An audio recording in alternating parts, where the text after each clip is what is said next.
So, communication isn't just about the things that you say, like the words that come out of your mouth. It has to do, or rather, emotional intelligence is a huge part of communication. Let me explain what I mean. So, let's say that emotional intelligence consists of four things, okay? The first one is self awareness, right? Your awareness of yourself. How good are you at recognizing your own emotions as they occur, as they come up for you when you're having a conversation?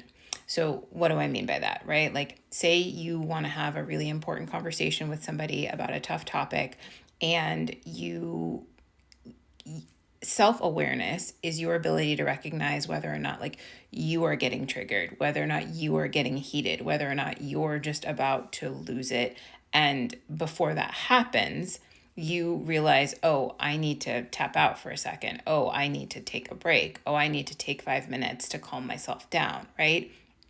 The conversation and the communication, a big part of that is your ability to recognize your own emotions and then to work to be able to regulate those yourself so that things don't go completely off the rails because you were having some big feelings in the moment. Because if you can recognize that you're having those big feelings, then you can take steps to help, mitigate your reaction, to control your reaction so that you don't just lose it in the middle of the conversation. The second piece that's really important in this is your awareness of others, right? So, like, how in tune and aware are you of the emotions of the other person or the other people that you're having your conversation with? Can you recognize if they are about to lose it, if they are about to just become overwhelmed or flooded or triggered?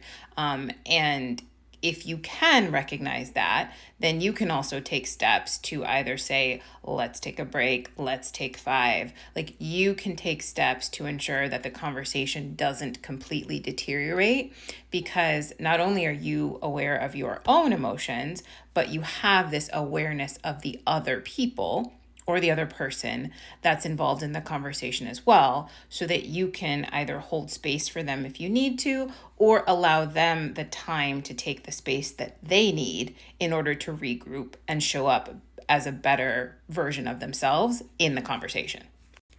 And then the third piece of this that's really important is how adaptable you are, right? Like, how flexible can you be?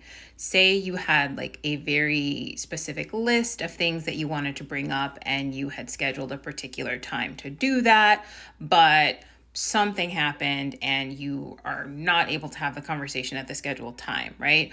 Or one of the topics on your list brought up some really, really big feelings for either you or the other person, and then you needed to take a break, and the conversation is taking way longer than you thought it would.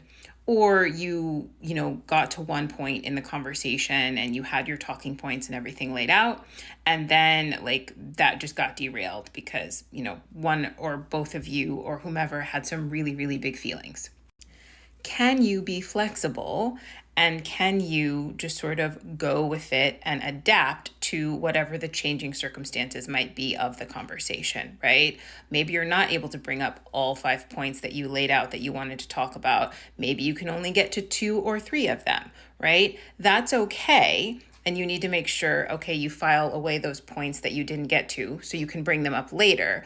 But you also don't want to let to throw the entire conversation away or throw it in the trash because you weren't able to get to all 5 of the things you wanted. You got to 2, you got to 3, like that's okay, right? Can you be flexible when you are engaging in conversations that may be difficult for you and the other person, that might involve some hard things?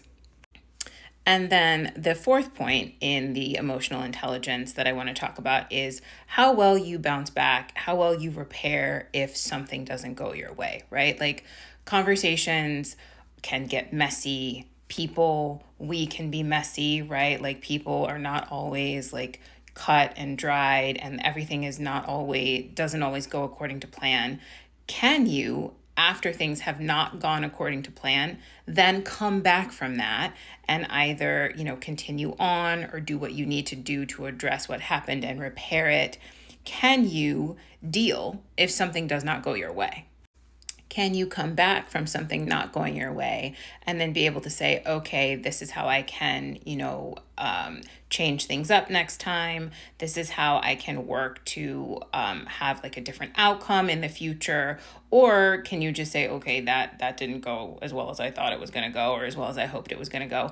And that is okay. I will try again tomorrow, or I will try again the next time, right? Like the ability to not let one setback just completely derail your goal or everything you were trying to do or the conversation that you were trying to have.